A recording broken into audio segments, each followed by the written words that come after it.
Welcome once again to Commander by Danon. This week we will be having our series of videos on the secrets of Strixhaven pre-constructed commander decks. Also, and I know it's annoying to keep hearing this, but statistically if I don't ask you to like and subscribe, the video gets fewer subscribers.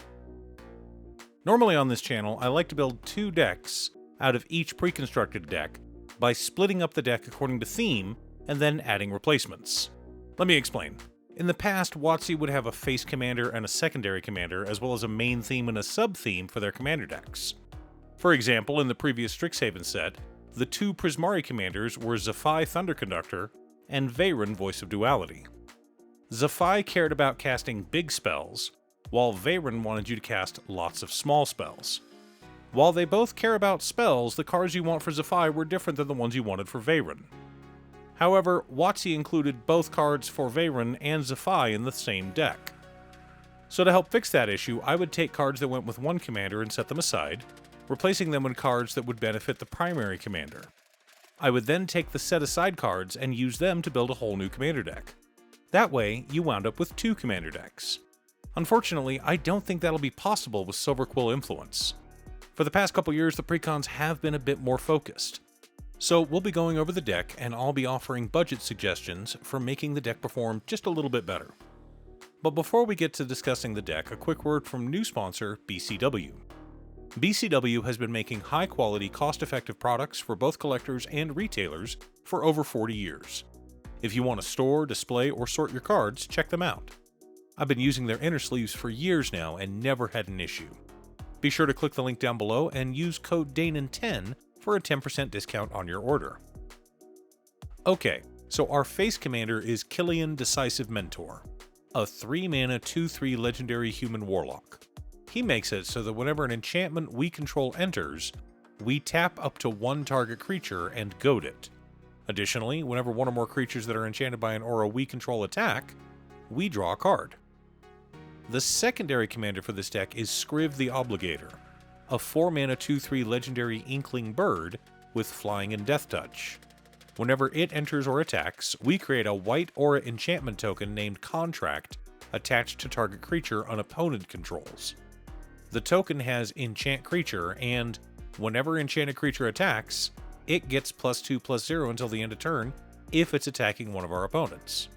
Otherwise, its controller loses 2 life. As you can see, both of these are extremely similar. Both our potential commanders care about putting auras on our opponent's creatures. Add to that, we have Ariad of the Charmed Apple in the deck, giving us 3 commanders that are functionally very similar. In all honesty, you could probably run any of them in the command zone. With how this deck is out of the box, Ariad is probably your best option, even though Killian draws you cards. Don't worry, I'll explain. Functional commander decks need lots of different pieces, which is why I try to rely on my handy-dandy checklist. 50 mana sources, usually split between 37 lands and 13 pieces of ramp, 10 pieces of card advantage, 8 to 10 pieces of spot removal, 2 to 3 board wipes, 2 pieces of graveyard hate, and 1 sudden I win card. Okay, so let's compare Silverquill influence to our checklist. 45 mana sources split between 37 lands and 8 pieces of ramp. Some room for improvement here. 21 pieces of card advantage counting Killian and War Room. That's a lot, possibly too much, which I know, it's weird for me to say that. 14 pieces of interaction, and yes, I'm counting the auras that goad our opponent's creatures as interaction, because that's what they are. 3 board wipes, no pieces of graveyard hate, we'll want to fix that. 1 sudden I win card in Ariad of the Charmed Apple. No, seriously, she can close out a game if we have enough auras on board. But that alone won't win us the game. We're going to have to make some cuts to this deck, even though it pains me to do so. But if we want the deck to function, we need to start somewhere. And we'll be starting with card advantage. We're going to cut Keen Duelist, Tomic Wielder of Law, and Brina the Demagogue from our card advantage package. We still have plenty of ways to draw cards throughout the deck, and all of these were either circumstantial card draw or cards that regularly drew our opponent's cards. I don't mind cards like Secret Rendezvous, but Keen Duelist just rubs me wrong for some reason, so I usually cut her. Nils, Discipline Enforcer, is another one we're cutting. He cares about +1/+1 counters, something the rest of the deck doesn't care about. Feel free to keep him in if you have a Titus or Bumbleflower opponent that you regularly play against. Next up, we're cutting Doomwake Giant and Promise of Loyalty.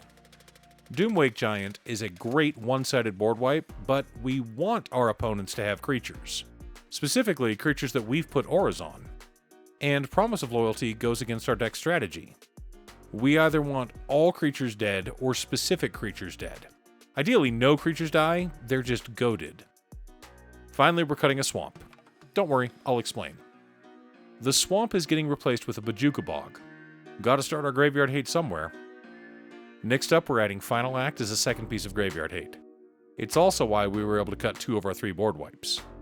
The rest of our additions are all pieces of ramp. I wanted to be thematic without breaking the bank or pushing us into Bracket 3 territory, so we've got Smuggler's Share and Monologue Tax.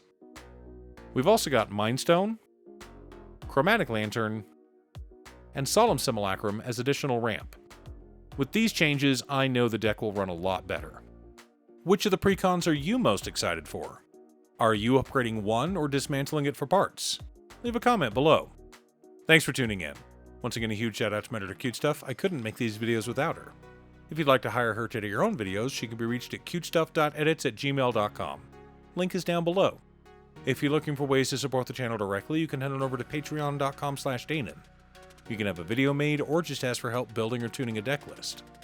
I also wanted to give a quick shout out to all of my patrons: Waffles, Marcus, Brett, Roxy, Alix, Robert, Pi, Kazaris, Patrick, Boomy, Osra, Justin, Golden Walker, Sleech, Mr. Salty, Daniel Zombie, Luke, Brian, Richard, and Jeff. You guys are awesome. I post new Commander Deck videos every weekday, so be sure to subscribe and ring the bell to be notified of new videos. Again, thanks for watching, and I'll see you all again next time on Commander by Danon.